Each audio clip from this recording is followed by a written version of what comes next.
eu quero continuar conversando com você sobre as coisas mais importantes, amém? E pode parecer que não há muita criatividade, o mais importante 3, né? Porque já foi o mais importante 1, o mais importante 2, e eu vou falar o mais importante 3, parece falta de criatividade para tema de mensagem textual, né?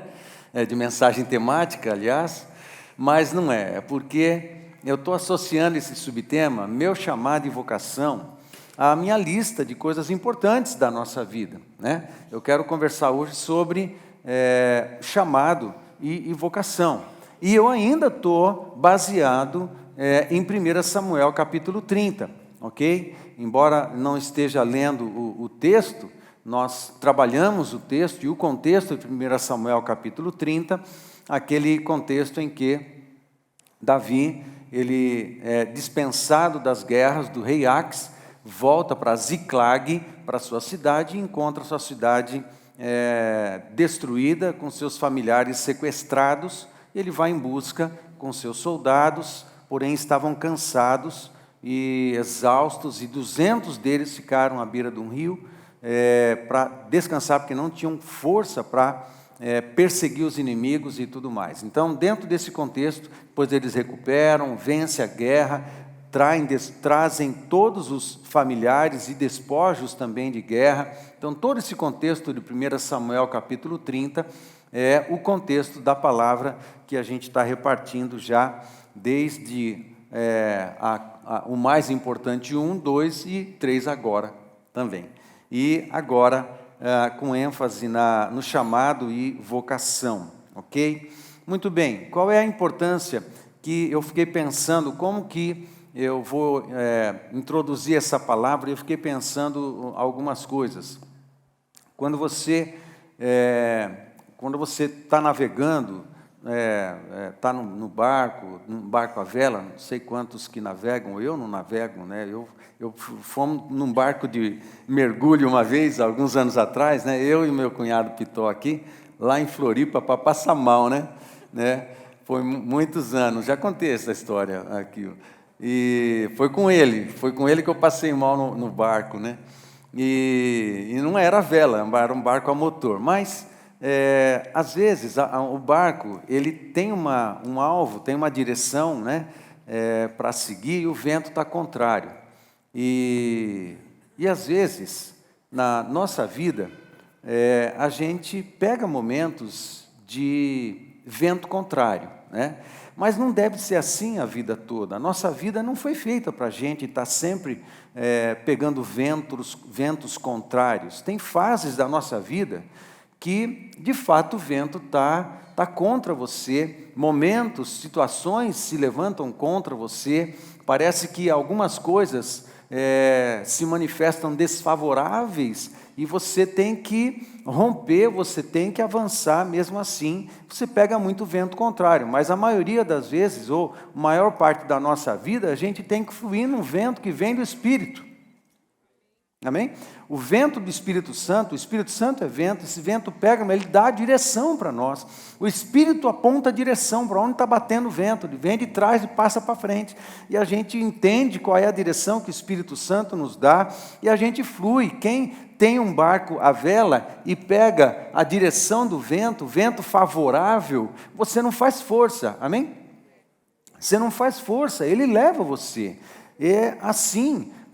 A visão do rio também, da visão do profeta Ezequiel, quando fala do rio que sai do trono de Deus, e no começo a água está nos artelhos, depois aqui no pé, depois no joelho, depois na cintura, e chega um momento que você perde o controle, e não é você que nada, é a água que te leva. Na verdade, por mais assustador que possa parecer, o grande propósito de todos nós é chegar nesse ponto de você perder o controle. Você perder o controle total da sua vida e deixar as águas de Deus te levarem, o rio de Deus te levar.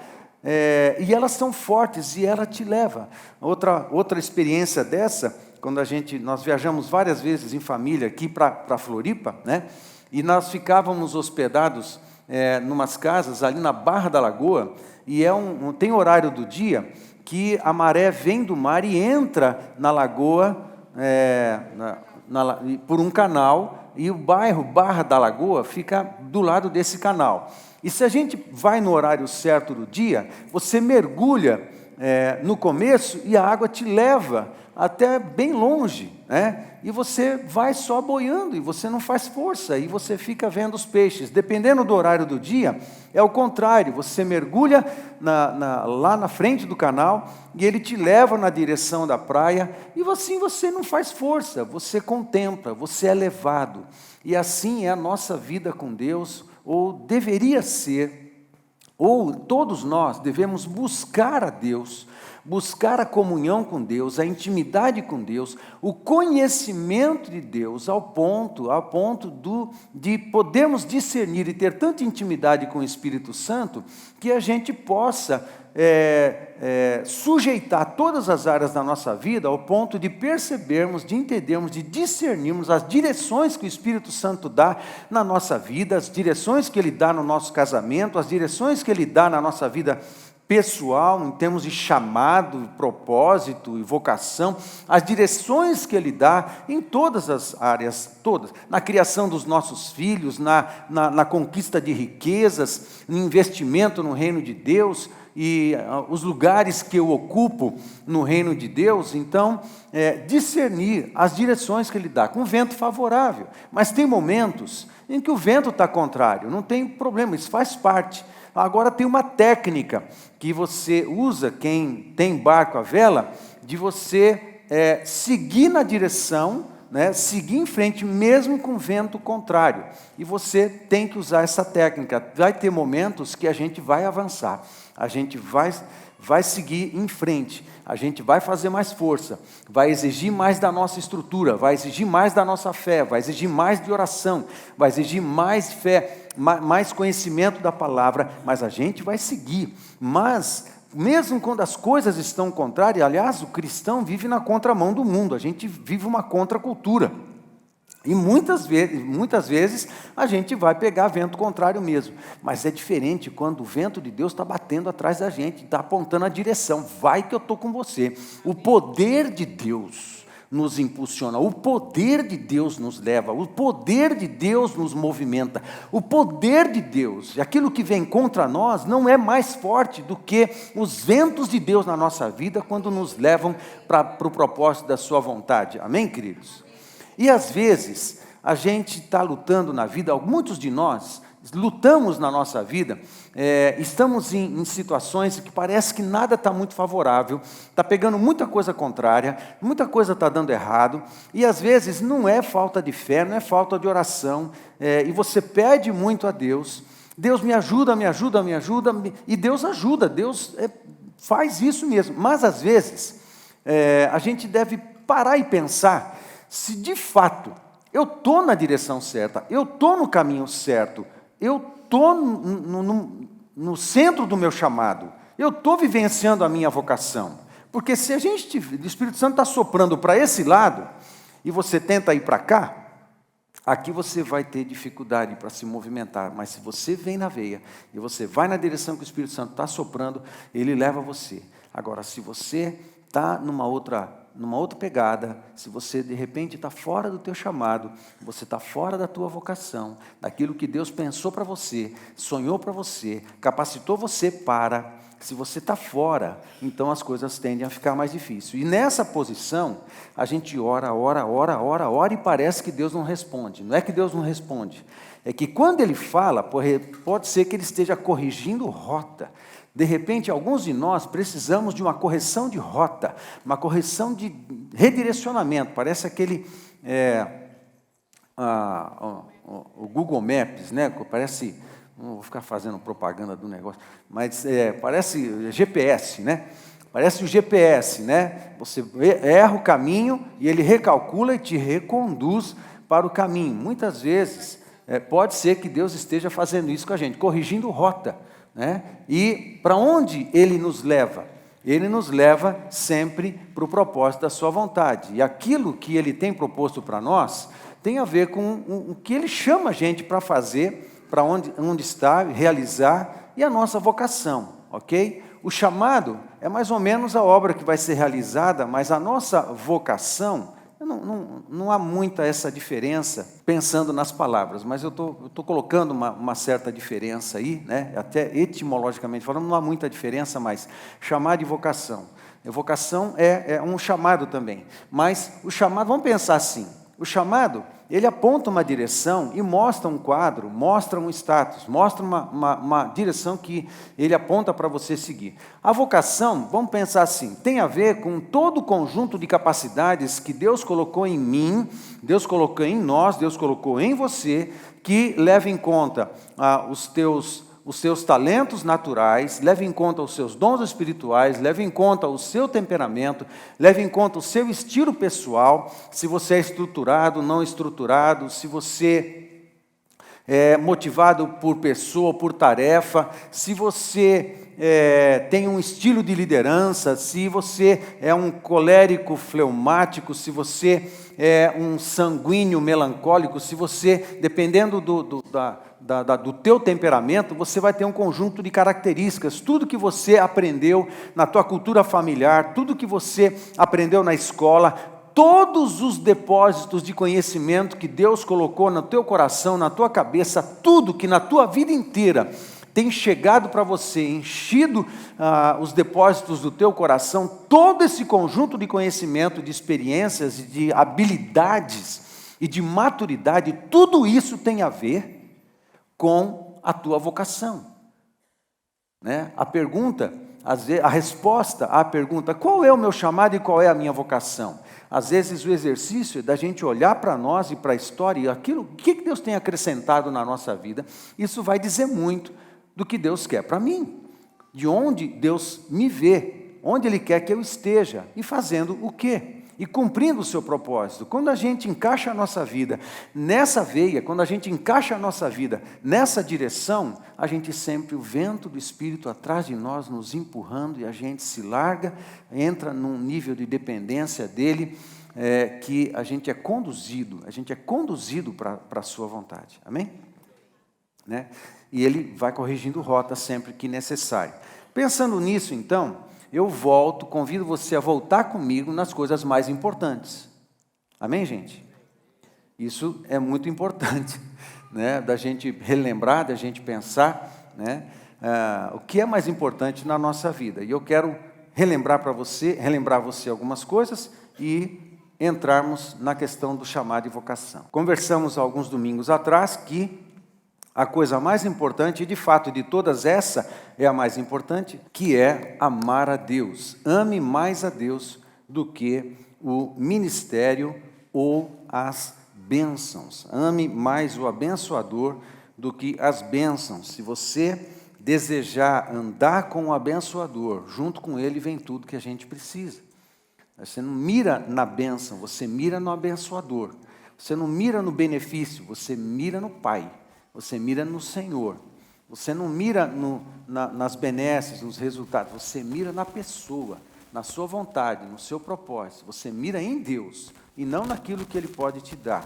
Então, ame a Deus mais, né, do que o ministério ou as bênçãos. 2, o segundo tópico, né, que eu desenvolvi, esse é o primeiro, o segundo tópico é lute as guerras que são suas, e não a guerra dos outros, né? Você tem gás, força, unção, energia para lutar as suas guerras, mas se você luta a guerra dos outros, vai faltar combustível, vai faltar munição, vai faltar força, vai faltar um monte de coisa. E nós conversamos um pouco, tudo isso baseado na experiência de Davi, em 1 Samuel capítulo 30. E lembra que ele se esgotou, né? Vários dos soldados de Davi estavam cansados e esgotados, e na última vez que conversamos sobre essa temática, lute as guerras que são suas e não a guerra dos outros, nós passeamos um pouco sobre os motivos dos nossos esgotamentos, como que a gente se esgota, o que nos esgota, na verdade? Cargas do passado, pecados, fazer o que não deveríamos estar fazendo E quarto, não saber quem você é, nem seu lugar e nem suas potencialidades. Não saber quem você é, nem seu lugar e nem suas potencialidades. Então, a partir desse item 4, que é um dos motivos que suga a nossa energia e nos esgota, eu quero conversar então com você a respeito de chamado de vocação. E eu vou emprestar alguns textos que vêm do nosso curso de dons, que provavelmente no segundo semestre a gente vai lançar a turma 3 do curso de dons, que é um curso online, e eu quero emprestar essas frases aí do curso que dizem o seguinte: o curso tenta promover entre os alunos a ideia, né, e uma construção de uma mentalidade em que faça ele se encaixar, saber quem é, se encaixar no lugar certo pelas razões certas. Então, uma das máximas do curso é pessoa certa, a grande máxima do curso é essa aqui: pessoas certas, nos lugares certos, pelas razões certas, fazendo a vontade de Deus. Pessoas certas, nos lugares certos, pelas razões certas, fazendo a vontade de Deus. Quando a pessoa está numa caminhada, isso não é uma descoberta que você descobre em 5 minutos. É uma observação, é uma andança com Deus, uma observação da sua vida e desses depósitos que Ele tem feito em você. Quando a pessoa está avançado nesse caminho de entender quem é, de entender todos os depósitos que Deus tem feito na sua vida e ocupar esse lugar, então ele chega mais ou menos no status da segunda frase, que diz assim: quem sabe quem é em Cristo, sabe seus potenciais, sabe seu lugar de serviço e entende seu chamado para ser um construtor, edificador e vencedor, será a pessoa mais realizada da terra. Porque a nossa realização, a nossa felicidade está associada a Deus. Ok? São os seus planos, é a sua vontade. E quando eu descubro essas coisas e me engajo no reino, me engajo na vontade de Deus plenamente, aí que eu me conecto com a essência da eternidade, com a essência do Criador, com a essência e os propósitos da minha existência. E quando eu faço isso, aí então eu sou uma pessoa realizada. Não é que não tem problemas, não é que não tem coisas para resolver, é que eu sou a pessoa certa, no lugar certo, fazendo a coisa certa, pelas razões certas. Amém? E eu sei o que eu sou, e aí eu vou, eu sigo, aí ninguém me para, ok? Agora, isso é fácil? Não, isso não é muito fácil, você precisa trabalhar, você precisa investigar, você precisa mergulhar nessa busca para você discernir todas essas coisas. E eu quero seguir com você, então te dar algumas ajudas para você discernir um pouco dos potenciais que Deus tem derramado na sua vida. Estão comigo, gente? Posso seguir? Eu vou seguir fazendo algumas perguntas. Então fique atento, porque eu vou fazer a pergunta, mas tenta responder essa pergunta para você mesmo, ok? Então a primeira pergunta que eu faço é a seguinte: qual é o meu chamado? Como se você estivesse fazendo a pergunta para você mesmo, ok? Qual é o meu chamado?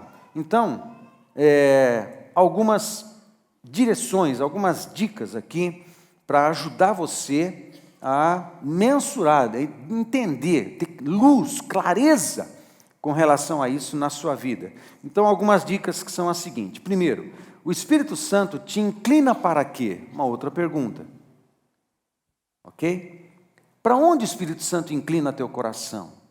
Quando você está em oração, está em intimidade com o Senhor, e você tem seus momentos com Ele, ou no seu dia a dia, não um momento de profunda devoção, que você discerne essas coisas, não, no seu dia a dia.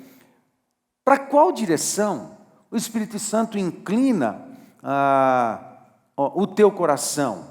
Para pensar o quê? Para sonhar o quê? Para desejar o quê? E você sabe que é alguma coisa de Deus. No teu espírito você sabe Que o Espírito Santo inclina a tua vida, o teu coração, os teus desejos, os teus pensamentos, às vezes até os motivos de oração, seus desejos espirituais, inclinam para qual direção?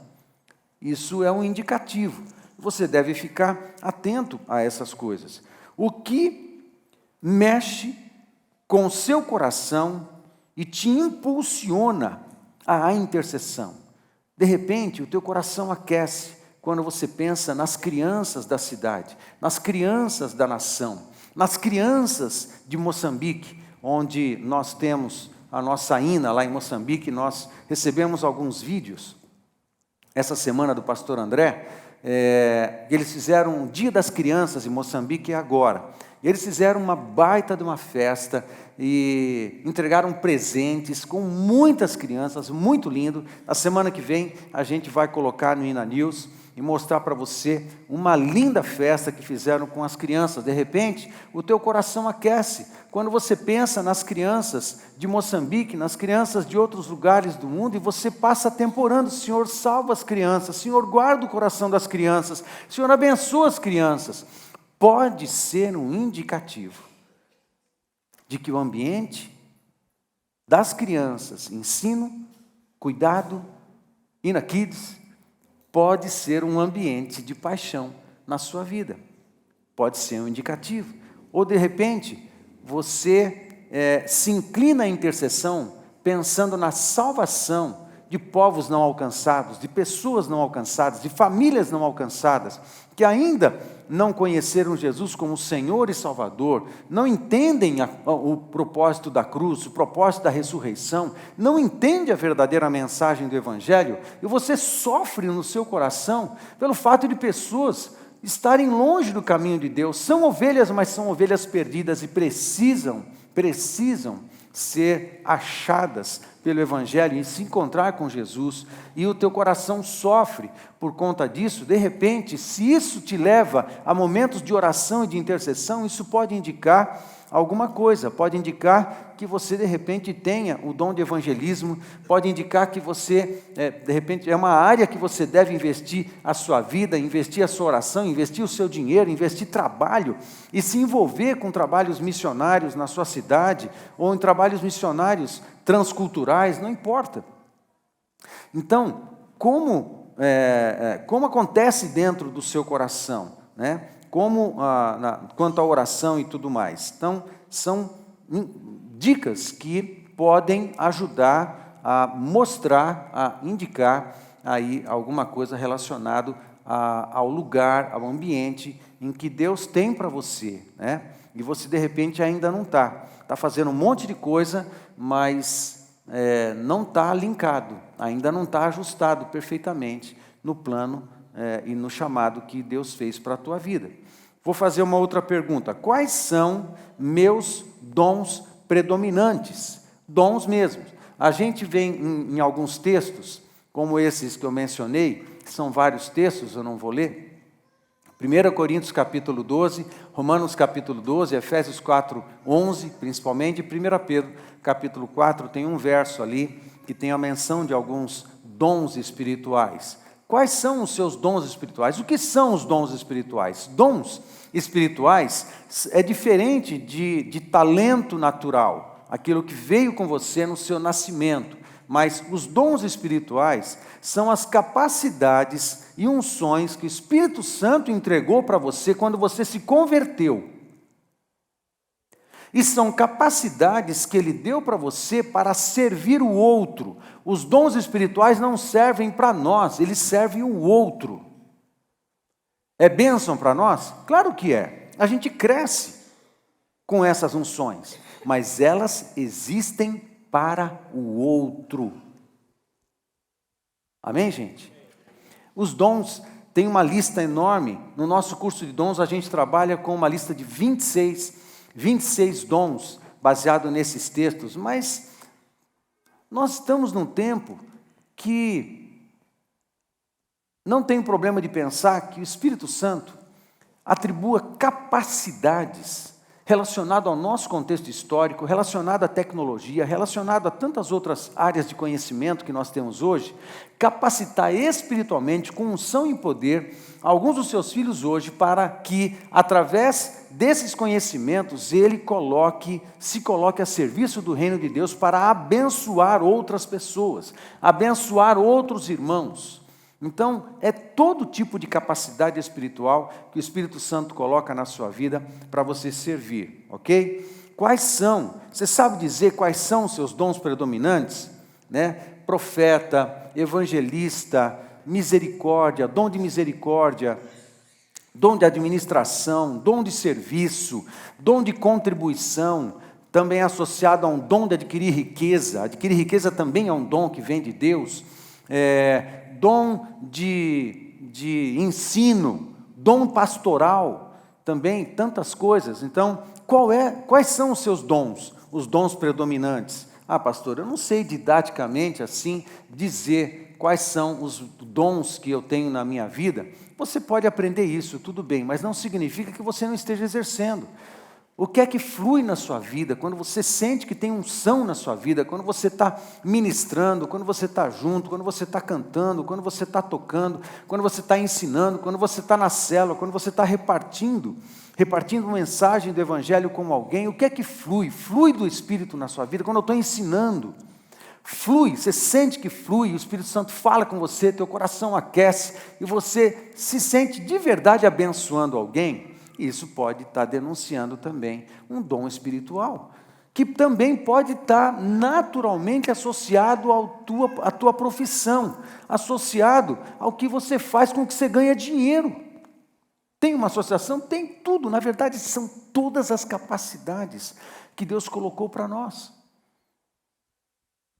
Mesmo que eu ganhe dinheiro com aquilo, não há nenhum problema nisso. De repente, você exerce o seu trabalho, usa os seus talentos para ajudar, para abençoar, para vender os seus produtos, mas também há uma fluência especial, um poder de Deus que flui quando você conserta um carro, um poder de Deus que flui quando você faz um tablado de madeira, um poder de Deus que flui quando você descobre um defeito no motor que você não achou nos livros e na internet, não achou em lugar nenhum, um poder que flui quando você está diante de uma sala de aula e você sabe que Deus libera uma palavra e você reparte aquela palavra e as crianças são tocadas, ou uma oração em silêncio, uma oração na mente que promove uma mudança de ambiente na sala de aula e você sabe que o Espírito Santo está ali com você, você não está sozinho. Você vai transportar uma mercadoria no seu caminhão e você vai orando, você vai intercedendo pelo seu cliente, você faz, como eu disse alguns domingos atrás, você pensa nos seus clientes como seu campo missionário. É dom, é fluência de Deus, é fluência de Deus o tempo inteiro. Amém, gente? Quais são os seus dons predominantes? É importante a gente descobrir. Tem uma lista nesses textos todos aqui que estão mencionados. Dons são graças ou capacidades para servir os outros, com pequenas virtudes de Jesus. Os dons espirituais são capacidades. Agora, o lindo e o mistério lindo dos dons espirituais é que os dons são pequenas porções de Jesus. Pequenas porções de Cristo, dos dons de Cristo, das capacidades de Cristo, que Ele distribui no corpo. Por isso que a igreja é chamada o corpo de Cristo, porque Ele se repartiu nas pessoas. E é a igreja, no coletivo, que é chamado o corpo de Cristo. Não é eu, na minha individualidade e no meu cristianismo, é no coletivo. É na igreja que somos o corpo de Cristo. Por quê? Existem pequenas virtudes de Cristo que foram depositadas em mim, pequenas virtudes de Cristo que foram depositadas em você, foram depositadas em todos nós pelo Espírito Santo, e quando a gente se junta para fazer qualquer coisa, elas se manifestam. Aí Jesus é visto. Jesus é visto aqui quando a igreja se reúne, mas não apenas, as virtudes de Cristo. Jesus é visto quando a gente está fora, quando a gente está em movimento, quando a gente evangeliza, quando a gente está fazendo um trabalho de rua, quando a gente vai para fazer uma caminhada na mata São Francisco e uma galera se movimenta lá, e Jesus que está se movimentando, abençoa os bichos, abençoa as plantas, abençoa as aranhas que tem lá, abençoa, né, os lagartos, abençoa também os visitantes do parque. Não perde a oportunidade para abençoar e orar por alguém lá que está lá andando no parque também, porque Jesus está andando no parque. Jesus está andando na mata. Aliás, Jesus gostava de orar na mata, nos montes. Se morar na praia, aqui não é ruim, aqui não tem praia, mas que tem mata, tem. Então, é Jesus se movimentando. Quais são os seus dons predominantes? É fluir. Agora, entenda, esses dons são as virtudes e as capacidades de Jesus para servir os outros. Amado, o Espírito servil de Cristo está em nós. Se a gente não serve, não está servindo, não está abençoando os outros, se o nosso cristianismo é todo voltado para nós, a gente não está muito parecido com Jesus. Porque o nosso cristianismo é parecido com Jesus. Jesus é visto em nós quando eu estou servindo. Tem sempre a ver com o outro. Tem a ver com o outro. Tem a ver comigo? Sim, mas quando eu estou envolvido nisso, acontece crescimento, acontece cura. Quem anda com Jesus, o Espírito Santo vai usando, vai provando de cura e crescimento também. Não dá para dissociar uma coisa da outra. Amém? Então, o servir é terapêutico. O servir é terapêutico. Está chateado, está triste, está depressivo? Acha alguém para você fazer alguma coisa boa. Procura alguém para você fazer um bolo, entregar e fazer uma oração. Está depressivo em casa? Pensa, liga para o teu líder, fala assim, quem está precisando do quê? Que eu vou dar um jeito aqui e fazer. Serve alguém. Okay? Aí vem uma unção, passa sobre você, alcança outra pessoa, e nisso que a unção passa por você e toca na outra pessoa, cura você também. Está com dor? Pergunta se alguém está com dor e ora por ela. Então a unção de cura vai passar por você primeiro. E passa por você. O servir é terapêutico. Amém, gente? Cristianismo não é egoísta. É sempre e essencialmente altruísta. Tem sempre a ver com o outro. Ah, mas eu tenho que pensar em mim. Não, você não entendeu ainda. Você ainda não entendeu. O quanto você é empoderado quando serve. O quanto você é abençoado quando serve. O quanto você se parece com Jesus quando serve. E o quanto você é cheio do Espírito Santo quando serve. Amém, queridos? Aí sim, aí você... mas eu gosto, abençoa mesmo. Aí você está entendendo o que é o Evangelho. Porque tem muito a ver com o outro. Amém, queridos?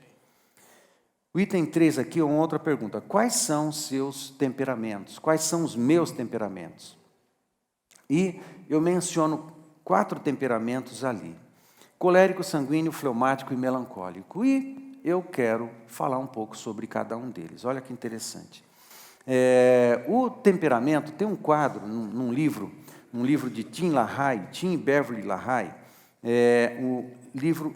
O tema é Temperamentos Transformados. E ele apresenta esse quadro aí. O que está fora do círculo são as qualidades. O que está dentro do círculo está bem pequenininho, mas eu vou ajudar você, porque eu separei cada um deles. Dentro do círculo são coisas que precisam melhorar em cada um dos temperamentos. Tá? Depois eu posso mandar isso para você, se você quiser. Vamos pensar no slide seguinte. Vamos pensar no temperamento sanguíneo, no slide seguinte. Isso. Aí eu ampliei e olha o que a gente vai descobrir aqui entre os que têm o temperamento sanguíneo. Agora, preste atenção se você se identifica com um desses temperamentos. Isso é muito importante, porque o teu estilo de liderança, o teu jeito de se relacionar, o teu jeito de abordar pessoas, o teu jeito de realizar tarefas, o teu jeito de se relacionar com pessoas e trabalhar com pessoas, tem muito a ver com o teu temperamento. Líder. O líder tem um temperamento. E, às vezes, um temperamento que é composto. É um colérico fleumático, é um sanguíneo melancólico, é um melancólico fleumático. É um temperamento composto. E, às vezes, o teu líder, ele vai funcionar desse jeitão aqui. Agora, líder, quando você conhece isso, você vai olhar com mais respeito os seus liderados e às vezes vai entender as crises que um tem, as crises que um melancólico tem e a falta das crises que um sanguíneo tem, que chega a irritar. Chega a irritar o fato do sanguíneo não guardar nada no coração e está tudo resolvido, ele já está tudo bem, aí vai, segue em frente. O melancólico demora dias até a nhaca sair do coração. É irritante. Para um melancólico, ver como o sanguíneo resolve rápido as coisas. Agora, também é irritante para o sanguíneo ver como o melancólico fica embaçando para resolver as coisas do coração. Gente do céu, resolve logo essa porcaria aí, vai, segue. Mas, é assim, mas acontece que não dá para apertar os botões, sabe? Se tivesse um botão certo, sair da crise, aperta o botão aí. Eu não sei onde é esse botão até hoje, eu não descobri. Você tem que passar por ela, pelo caminho certo. Se tivesse um botão ejete, sai da crise. Eu não achei esse botão na minha vida até hoje, eu não achei. Eu tenho que passar por toda ela e vencer, né? Então vamos lá, se você é um sanguíneo, você é impulsivo, desinibido e falante. É o tipo da pessoa que fala sem pensar, sabe? Aquele, falei, nem pensei o que eu falei, depois estragou tudo, depois vai e conserta. Né? Assim é o sanguíneo. O sanguíneo é um bom companheiro, é comunicativo, é entusiasta, é amável, é simpático e é compreensivo. Quem se identifica? É um anjo, você é um anjo. Não, nem tudo é perfeito. Você é praticamente um anjo. Agora, tem coisa que você tem que consertar na sua vida, porque você também tem tendência de ser indisciplinado, inseguro, egocêntrico, exagerado e medroso. Fala demais na hora de partir para o fight, aí embaça. Né? Esse é o sanguíneo. Né? Tem coisa para melhorar, nada é perfeito. Né? E é assim que é o sanguíneo. Né? Vê se você se identifica com alguma coisa agora. Alguma coisa aí. Isso é muito importante, gente. Você está se conhecendo. Amém, gente? Como é que é o teu jeito? Como é que você funciona? Como é que você resolve os problemas? Às vezes, não é falta de Deus, não é ausência de Deus, não é ausência do Espírito Santo, não é falta de amor dos irmãos, você só está numa crise de melancolia, e você vai passar. Os melancólicos, né? Você vai passar. Pronto. Né? E um líder colérico sanguíneo, que gosta de tudo rápido, ele vai ter que aprender a ter paciência. De repente, um liderado que é meticuloso. Os melancólicos fleumáticos são meticulosos e são lentos. Ok? O vosso pastor é um melancólico fleumático. Tem que ter paciência com os melancólicos fleumáticos. Ok? Então, vamos seguir aqui. Muda o slide, por favor. Aí você encontra o camarada colérico. O colérico, ele é obstinado, independente, otimista, prático, eficiente, decidido e líder. Quem se identifica? Né? Esse é o colérico. Agora, o colérico tem que melhorar nos negócios aqui. Ele é sarcástico. É ruim.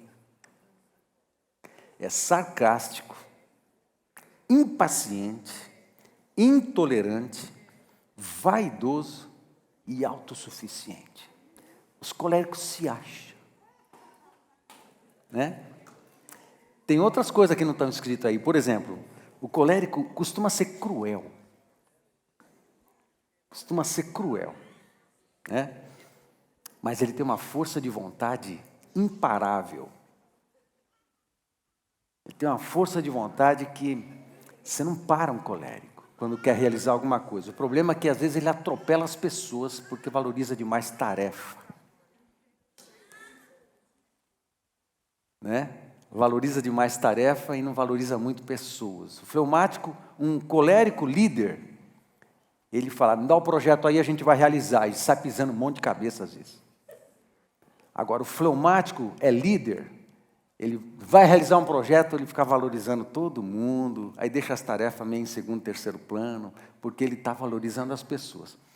O líder precisa identificar que tipo de líder é, como é que você funciona.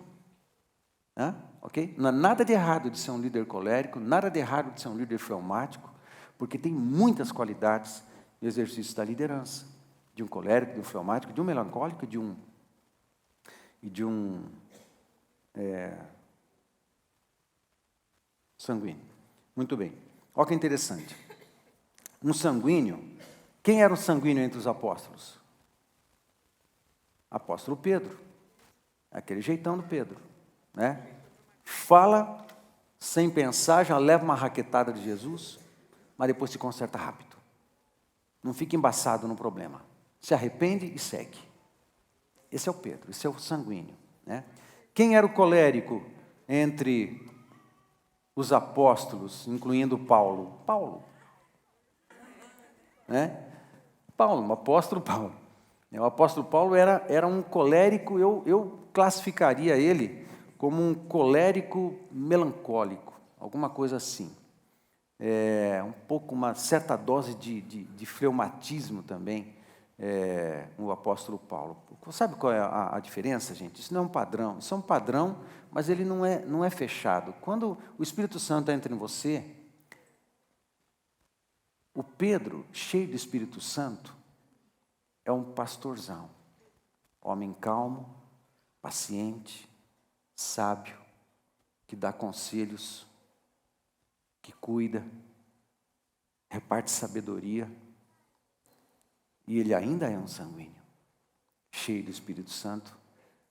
Sem o Espírito Santo, é um atrapalhado, fala sem pensar, leva a raquetada uma atrás da outra, mas está sempre perto, está sempre ali. Mas ele, cheio do Espírito Santo, ele vai aperfeiçoando como Jesus era. Porque Jesus é tudo isso aqui. Jesus era um colérico, sanguíneo, melancólico, fleumático. Como? Porque Jesus é pleno, Jesus é tudo. Ele ainda tinha as qualidades de todos os temperamentos. E minimizava os defeitos de todos, porque ele não tinha pecado. Na vida e na maturidade, a gente vai se assemelhando com Jesus.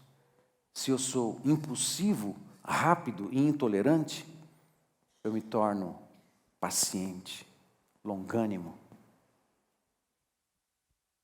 e lento para falar alguma coisa.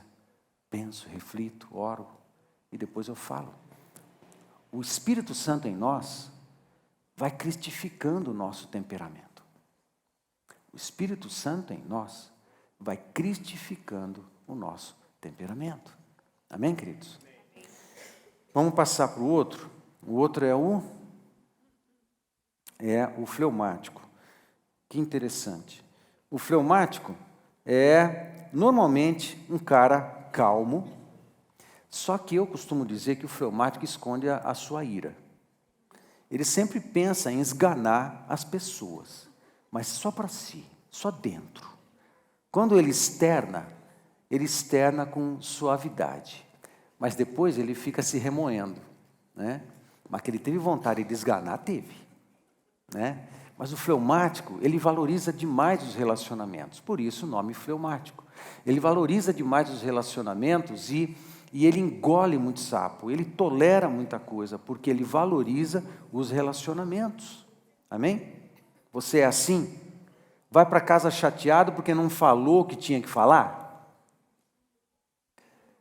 Fica triste e decepcionado com 1, com 2, com 3, vai para casa e em casa é que você pensa, puxa, eu podia ter falado assim, assim, assim. Mas não falou e está se roendo porque não falou o que podia ter falado. Mas você, por que você não falou? Porque você é fleumático e você está preservando os relacionamentos. Só que ele sofre, ele é um autossacrifício. O fleumático vivencia autossacrifício. O melancólico também é mais ou menos isso, porque o fleumático e o melancólico tendem a ser introvertidos. O sanguíneo, a parte de cima, o sanguíneo e o colérico tendem a ser extrovertidos. Fala, fala, fala e pronto, esvazia. Agora, o melancólico e o fleumático são introvertidos. Eles não falam tudo o que querem falar e depois fica sofrendo. Às vezes, se isso é desequilibrado, num tempo de autopunição até. Muito bem. Agora, o fleumático é calmo, é responsável, é eficiente, é um conservador, gosta de disciplina, ele é prático, ele é um bom líder e é bem-humorado, porque ele se dá bem, as pessoas gostam do fleumático. Ele está sempre legal, ele está sempre com um sorriso, ele quer deixar as pessoas à vontade, quer deixar as pessoas bem. São bons anfitriões, os fleumáticos. Mas eles têm que melhorar em alguma coisa, o fleumático. Vê aí se você se identifica. Ele é calculista, é chato nesse aspecto, é calculista, uma vírgula faz diferença, né? Ele é indeciso porque ele vai buscar sempre a melhor solução, mesmo que demore. Mesmo que demore, né? Ele é desconfiado porque ele quer acertar. O fleumático odeia errar, odeia tomar uma decisão errada, odeia dar na trave, odeia, o fleumático odeia essas coisas. Depois, se ele erra, ele fica se odiando, né? Assim é o fleumático. Mas ele também é introvertido. E ele é desmotivado, às vezes. Falta um gás no fleumático, porque ele tenta sempre preservar a saúde relacional em todas as áreas, né? E assim é o fleumático. Quem na Bíblia você classifica como fleumático? Há muitos que são fleumáticos na Bíblia, mas um de maior destaque é Abraão. Abraão era cauteloso, pacífico, leal, mas era passivo também. Abraão era um bom fleumático, né? Mas o Abraão, andando com Deus, é um outro tipo de fleumático. Um Abraão que andou com Deus, ele resolveu um monte de coisa no seu coração. Firmeza, fé, ele é o pai da fé. Pai da fé. Tomava atitude, porque o fleumático tende a dar 2 passos para trás, mas Abraão aprendeu a tomar atitude, aprendeu a se posicionar, foi para a guerra, venceu a guerra.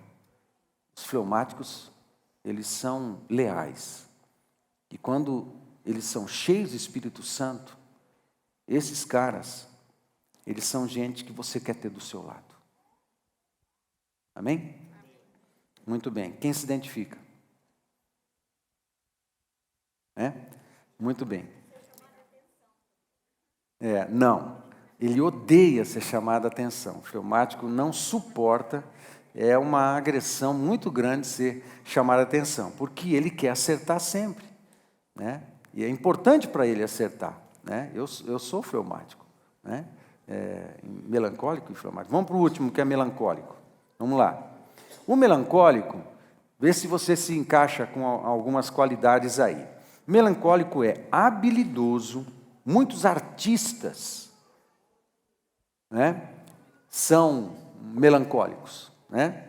Então, eles são muito habilidosos, eles são sensíveis, os poetas, há muitos poetas são melancólicos, né? São introvertidos, filósofos, muitos deles eram melancólicos, né? Ele é perfeccionista, isso faz ele sofrer. É uma das coisas que eu peço para Deus me curar, é o perfeccionismo, porque o perfeccionista sofre, né? E eu sou assim também, eu trato isso com Deus. Perfeccionista, ele é vaidoso, ele é idealista, enxerga.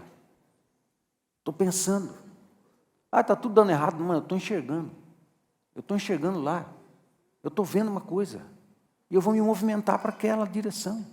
Amém, gente? Ok?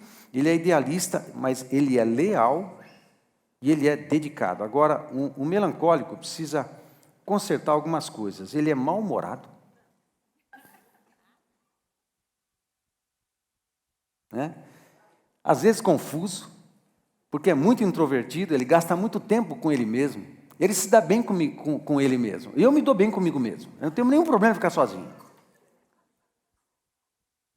A minha natureza é introvertida. Olha o que Jesus faz, né? Me faz pastor. Minha natureza é introvertida e tímida. Essa é a minha natureza. Aí o que Jesus faz? Pega um cara para dentro, tímido, e me coloca na frente de pessoas. O improvável. Eu estou no time dos improváveis. Ok? Aí, cadê? Mal-humorado, confuso, antissocial, crítico, inflexível. Ah, como me dói abrir mão de alguma coisa que eu acho que é certo. É uma agressão no meu coração. Assim são os melancólicos. Mas eu já estudei, já me identifiquei, e eu sei que eu tenho um conjunto de melancólico fleumático. Eu sou a face da introversão, né? Eu sou a face da introversão, eu sou esse cara, né? Para dentro, né? Mas a gente aprende a melhorar. Aqui, o Espírito Santo, na gente, faz essas coisas. Quem que na Bíblia era um melancólico? Alguns, mas dentre eles, Moisés. O cara do Antigo Testamento. O legislador. O cara para escrever 4 livros, os 4 primeiros livros da Bíblia, a lei, né? Tinha que ser um melancólico. E Deus escolheu muito bem quem escolheu. Assim era Moisés. Ele era talentoso, abnegado e leal. Muito bem. Quais são? Deixa eu mudar. Se identificou? Quem é melancólico? Alguém se identifica? Ok? Muito bem, gente. Isso é muito importante. É um exercício de autoconhecimento. Isso é muito importante. Você saber quem você é. Isso te ajuda a crescer muito. Deixa eu fazer uma quarta pergunta. Pode mudar? Aí são os 4, né? Quais são meus talentos natos? O que é natural em você? São todas as habilidades que nasceram com você e foram desenvolvidas quase instintivamente na sua vida. Nasceram com você. Tem a ver com genética, tem a ver com cultura familiar, tem a ver com um monte de coisa. Todo esse conjunto de depósitos também devem estar associados ao teu chamado e à tua vocação, porque tudo que Deus colocou em você é para ser usado para o reino. Amém? Tudo. Em qual ambiente tenho prazer em servir? Uma outra pergunta que dá um indicativo, né? Ajuda você a descobrir essas coisas, né? O lugar. É o lugar, o ambiente, o grupo de pessoas em que tenho prazer de estar e servir. Você poderia, se fosse agora, eu te desse um papel, uma caneta, eu falei, escreve aí o lugar, o ambiente em que você tem mais prazer de servir. Você escreveria? Sabe qual é? Isso é importante. Se eu não tenho certeza, dá para continuar trabalhando, para ajudar a descobrir essas coisas. Muito bem. Deixa eu dar algumas dicas para você, depois de ter percorrido esse espaço todo. E quanto a identificar o seu chamado e vocação, eu quero dar essas 4 dicas para você. Primeiro, comece uma busca por descobrir seu perfil, dons, temperamentos, talentos. Tem que começar. Orar, ler, conversar. Autodescoberta. Isso tem a ver, essas descobertas vai te jogar luz quanto a tudo que Deus quer para você, o teu chamado e a tua vocação. Segunda coisa, seja quem Deus te chamou para ser. Você não vai ser um pastor Paulo Moral, você não vai ser um Charles, você não vai ser um Tasso, você não vai ser uma Terezinha, você não vai ser uma pastora Cecília, você não vai ser um Tavares, uma Rogéria, você não vai ser um Paulão, você não vai ser uma Silvia, você é você mesmo, você é único. E tudo que Deus depositou na sua vida é precioso. Amém, gente? E seja você mesmo no lugar onde você está. Agora, deixando o Espírito Santo fazer o que ele tem que fazer. Amém? Agora, todos têm um lugar. Todos são importantes. Todos são valiosos. Todos. Você é, meu querido. Amém? E seja você mesmo. Você não tem que ser igual a ninguém. O que Deus deu para você, do jeito que deu, o quanto que deu, foi só para você. Que valor tem isso? Que valor tem isso? Você é único.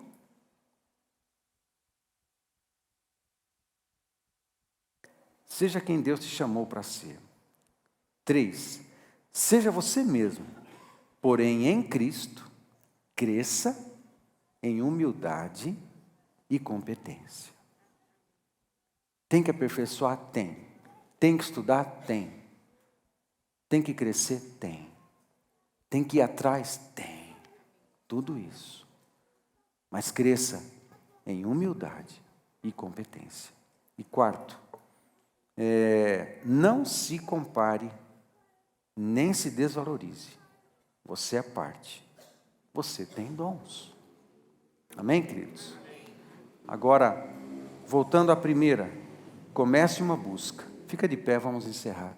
Comece uma busca.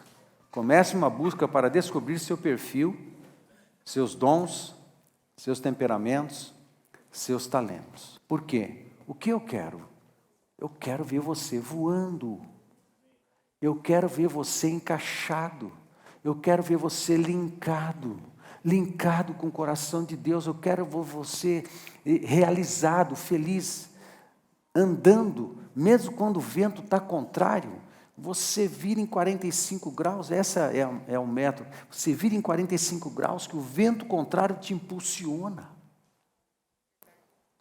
Quem tem o Espírito Santo soprando, quem está na fluência do Espírito Santo, no vento do Espírito Santo, vai. Segue. O cristianismo é muito disso, nós vivemos uma contracultura, o mundo fala mente, nós falamos a verdade. O mundo fala rouba e nós doamos. E exercemos generosidade.